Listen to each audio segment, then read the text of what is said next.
Kembali bersama kami di Kompas Petang, saya Cindy Sistiarani. Saudara Menteri Keuangan Sri Mulyani mencopot seorang pejabat Ditjen Pajak karena diduga menerima suap dalam pengurusan pajak. Menteri Keuangan juga menyatakan pejabat yang dicopot ini telah mengajukan pengunduran diri sebagai aparatur sipil negara. Menurut Sri Mulyani, langkah pencopotan itu untuk memudahkan KPK menyidik kasus ini.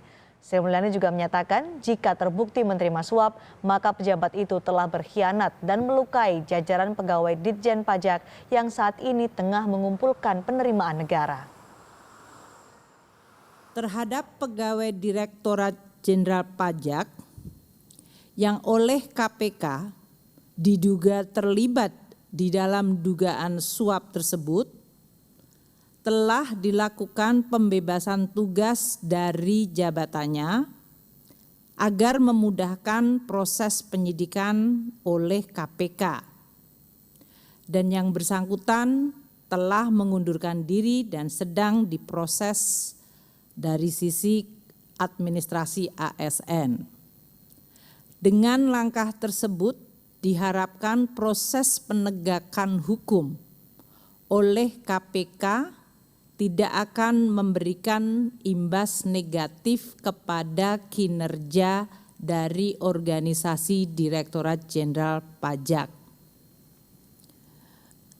Apabila dugaan tersebut terbukti, ini merupakan suatu pengkhianatan bagi upaya seluruh jajaran Direktorat Jenderal Pajak dan Kementerian Keuangan yang tengah terus berfokus untuk melakukan pengumpulan penerimaan negara.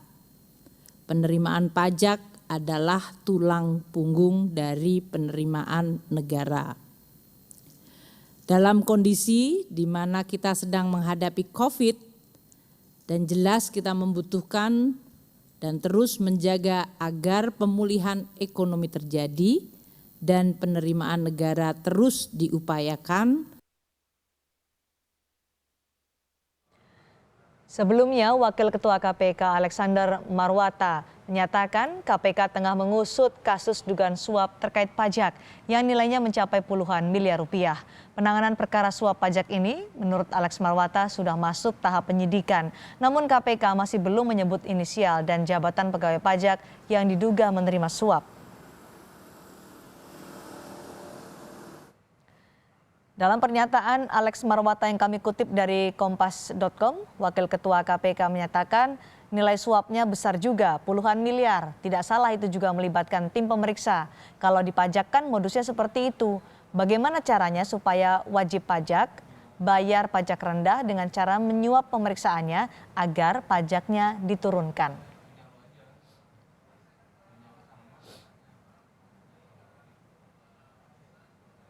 Terkait kasus suap pengurusan pajak, kita telah bergabung dengan Direktur Riset Core, Peter Abdullah. Selamat sore, Pak Peter. Selamat sore, Mbak. Sekali lagi, Pak Peter, pejabat pajak diduga menerima suap. Bagaimana Anda melihat kasus ini? Ya, tentu saja prihatin dan merasa sedih ya, kenapa hal ini harus berulang kembali. Dan seperti disampaikan oleh Ibu Sri Mulyani tadi, ini adalah sebuah pengkhianatan. Ya. Pengkhianatan terhadap apa yang sedang diperjuangkan oleh teman-teman di BJP ataupun di Kementerian Keuangan, termasuk juga pengkhianatan terhadap kita sebagai bangsa, ya. Di mana kita sekarang ini sedang berupaya untuk memerangi korupsi, ya, sebagai sebuah kejahatan besar. Ya. Namun demikian, ya, Mbak, saya tentunya yang pertama yang ingin saya sampaikan, kita jangan sampai mengeneralisir bahwasannya kasus ini merupakan cerminan kinerja dari BJP, Direktorat Pajak maupun Kementerian Keuangan. Oke. Tapi kita tahu bahwa reformasi itu sudah berjalan baik, tapi masih ada saja kasus seperti ini. Nah, itu yang ingin saya tanyakan, karena kasus ini bukan pertama kali terjadi. Apakah reformasi perpajakan bisa dikatakan gagal?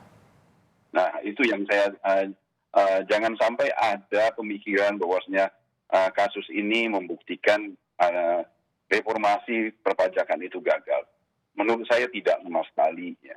karena proses reformasi itu masih berjalan dan sudah menunjukkan hasil yang sangat positif. Ya. Oke. Dan bahkan kasus ini bahkan menurut saya adalah cerminan bahwasanya reformasi itu berjalan efektif, berjalan sukses. Ya. Kenapa? Oke.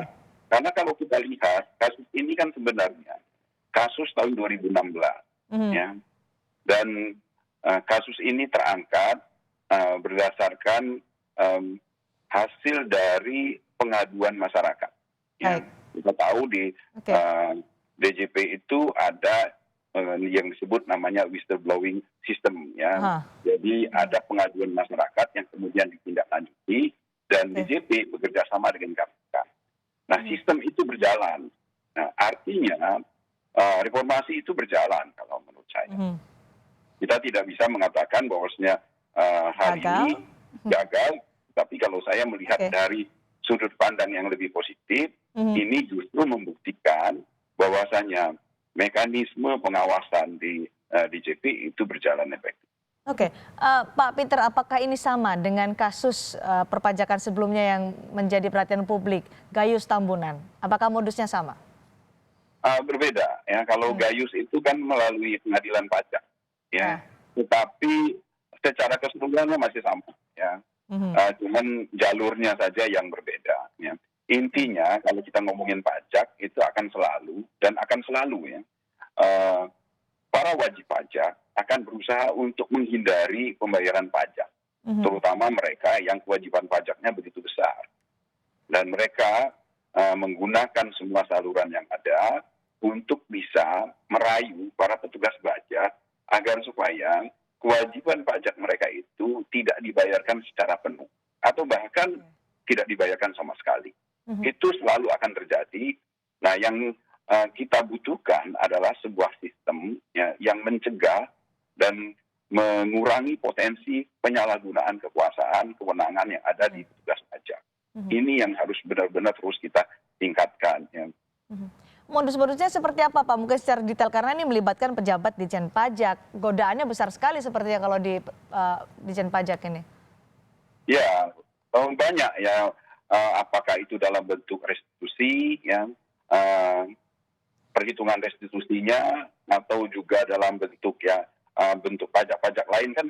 Pajak itu kan banyak, Mbak, ada PPH, ada PPN, ada restitusi, ya. Itu yang biasa dilakukan. Nah, ini yang akan berbeda jalur yang akan digunakan. Dan kemudian ada yang pada waktu pemeriksaan, ada juga yang melalui proses setelah masuk ke pengadilan. Jadi jalur-jalur yang dipergunakan oleh para wajib pajak untuk mengurangi pembayaran pajak mereka itu beragam. Ya. Saya kira sudah sangat dikuasai juga oleh dipahami sekali oleh teman-teman di DJP. Godaan-godaan seperti ini, Pak Peter, kerap terjadi? Selalu terjadi, Mbak. Ya. Oke, selalu terjadi. Nah, ini makanya satu juga yang harus kita lihat, ya. Kasus ini memang sangat kita sesali, sangat kita menyedihkan, ya. Tetapi kita harus melihatnya dari sudut pandang yang lebih positif. Coba bayangkan, seperti saya sebutkan, kasus ini menggambarkan bahwasanya godaan itu terus terjadi di DJP. Dari jutaan, dari ratusan ribu, bahkan di atas 1 juta wajib pajak, ya, itu akan terus berusaha untuk merayu para petugas pajak untuk mereka bisa mengurangi pembayaran pajak mereka. Tetapi yang mereka rayu, yang mereka berhasil mereka suap, itu paling 1-2 kasus. Jadi 1-2 kasus ini hanya titik kecil dari upaya perubahan besar yang dilakukan di teman-teman di DJP. Ya. Dari ribuan pegawai DJP, hanya 1-2 yang tersandung kasus seperti ini. Itu yang harus masih kita syukuri. Baik, masih ada sistem yang harus diperbaiki juga terkait dengan kasus ini. Terima kasih Pak Peter Abdullah telah bergabung bersama kami, Direktur Riset dari KOR Indonesia. Selamat sore.